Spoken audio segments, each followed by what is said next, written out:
Now, the mathematics is a problem that we're facing because we have seen where we are about 33% of the persons that have took mathematics have been able to be successful in that mathematics. We call upon the ministry to do the adequate research into the reason for these outcomes, because in addition to the small number that have been successful, the vast majority would have what we call scrape through. They'd have gotten A3. And I congratulate those who get anything that is a pass.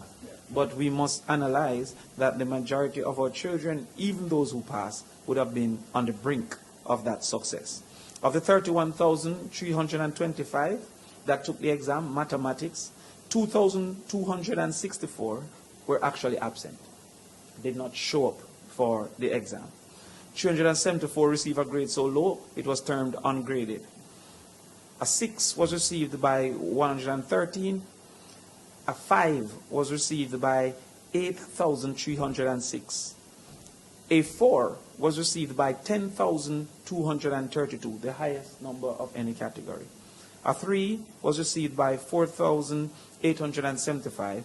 A 2 by 3,078. And a 1 by 2,076.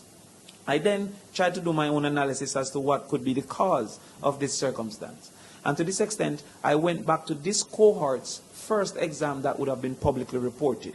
That would have been the 4th grade numeracy in 2017. In 2017, the 4th grade numeracy was 66% at that time. Then I moved to 2019, this cohort's PEP mathematics would have been 41%. And it goes to explain, therefore, one of the reasons that we may have this cohort CSEC maths being at 36%.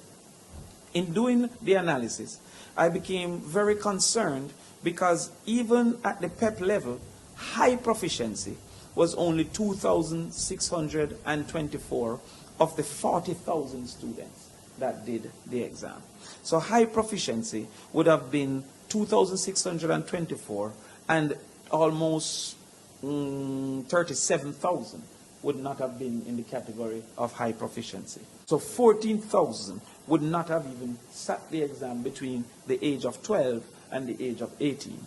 Immediate research needs to be implemented as to where has these students gone? What has happened to these students? Because the total cohort for this 11th grade would have been 34,000 approximately, while the cohort at the time that they were in 6th grade would have been 40,000 approximately. Are these the persons we're seeing at the age group standing at the stoplights, wiping the windscreens?